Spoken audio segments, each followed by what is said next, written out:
الحمدللہ رب العالمین والصلاة والسلام علی سید الانبیاء و خاتم المرسلین اما بعد فاعوذ باللہ من الشیطان الرجیم بسم اللہ الرحمن الرحیم قال اللہ تبارک و تعالی فی القرآن المجید والفرقان الحمید ان اللہ و ملائکتہ یصلون علی النبی یا ایہا الذین آمنوا صلوا علیہ وسلموا تسلیما صدق اللہ مولانا العلی العظیم۔ دوستان ذی احتشام، آج ایک نئے موضوع اور نئی ویڈیو کے ساتھ آپ دوستوں کی خدمت میں حاضر ہوں۔ امید کرتا ہوں کہ آپ تمام دوست احباب خیریت سے ہوں گے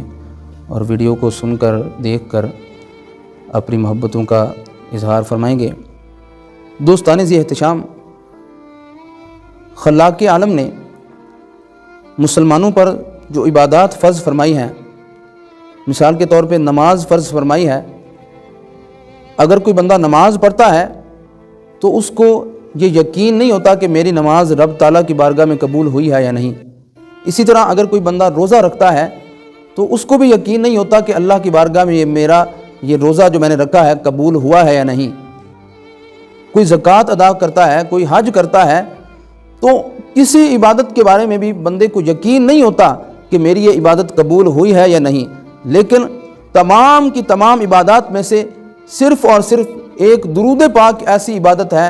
کہ جو ادھر بندہ زبان سے درود پڑھتا ہے ادھر رب تعالیٰ کی بارگاہ میں مقبول ہو جاتا ہے۔ کیوں؟ اللہ تعالیٰ بھی اپنے محبوب پر درود بھیجتا ہے، فرشتے بھی حضور صلی اللہ علیہ وسلم کی بارگاہ میں درود بھیجتے ہیں۔ تو رب تعالیٰ نے قرآن پاک میں کیا ارشاد فرمایا؟ ان اللہ و ملائکتہ یصلون علی النبی، فرمایا بے شک اللہ اور اس کے فرشتے نبی کریم صلی اللہ تعالیٰ علیہ وسلم کی ذات بابرکات پر درود بھیجتے ہیں۔ فرمایا یا ایھا الذین آمنوا، اے ایمان والوں، صلو علیہ وسلموا تسلیما، فرمایا تم بھی محبوب علیہ الصلوۃ والسلام کی ذات بابرکات پر درود بھی بھیجو اور سلام بھی بھیجو۔ کسی شاعر نے کیا خوب شعر کہا تھا کہ پڑھو اگر درود تو ثواب ملتا ہے، پڑھو اگر درود تو ثواب ملتا ہے، اور بھیجو اگر سلام تو جواب ملتا ہے۔ تو درود پاک کی فضیلت کے بارے میں کئی احادیث ہیں، 20 احادیث ہیں جن میں حضور نبی کریم علیہ الصلوۃ والسلام نے اپنی ذات بابرکات پر درود پاک پڑھنے اور بھیجنے کی حضور علیہ الصلوۃ والسلام نے فضیلت بیان فرمائی ہے۔ مثال کے طور پہ ایک حدیث مبارکہ میں ارشاد فرمایا جس نے میرے اوپر ایک مرتبہ درود بھیجا، فرمایا اللہ تعالیٰ اس بندے پر 10 رحمتیں نازل فرماتا ہے، 10 گناہ اس کے معاف کر دیے جاتے ہیں، اور فرمایا اس بندے کے 10 درجات بلند کر دیے جاتے ہیں۔ اور ایک حدیث مبارکہ میں نبی کریم علیہ الصلوۃ والسلام نے ارشاد فرمایا، حدیث مبارکہ کا مفہوم ہے، فرمایا جو میرا امتی ایک دن میں 50 مرتبہ فرمایا میری ذات بابرکات پر درود بھیجے گا، فرمایا قیامت والے دن میں اس سے مصافحہ کروں گا۔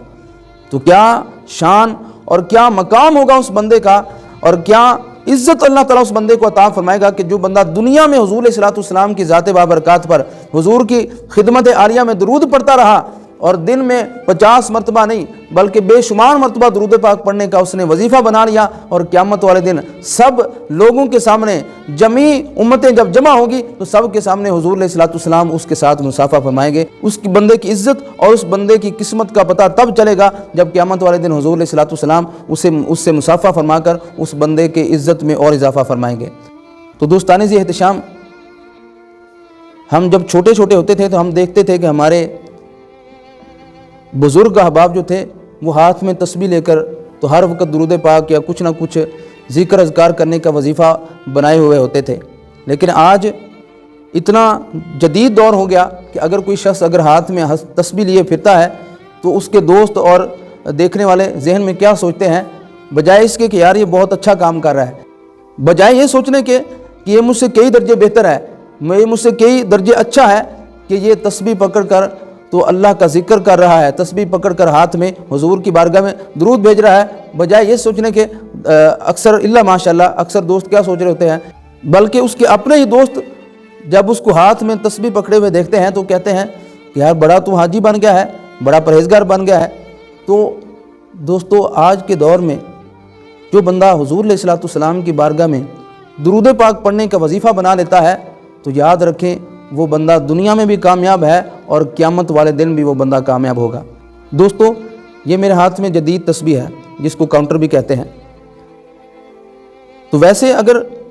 تسبیح ہاتھ میں پکڑنے کا، دانوں والی تسبیح ہاتھ میں پکڑنے کا دل نہیں کرتا تو 50 یا 60 روپے کی یا 100 روپے کی یہ تسبیح یا کاؤنٹر یہ آتا ہے، آپ اس کو خرید لیں،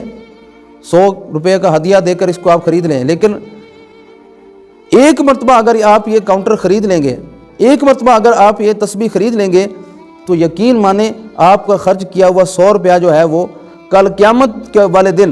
اس کی اہمیت کا آپ کو پتہ چلے گا، جب کہ دنیا میں خرچ کیا ہوا ایک 100 روپیہ جو ہے وہ قیامت والے دن بندے کے لیے لاکھوں اور کروڑوں نیکیوں کا سبب بن جائے گا۔ تو اللہ تعالیٰ کی بارگاہ میں دعا ہے کہ اللہ تعالیٰ ہمیں حضور نبی کریم علیہ السلام کی ذات بابرکات پر زیادہ سے زیادہ درود پاک پڑھنے کی توفیق عطا فرمائے۔ امان علیہ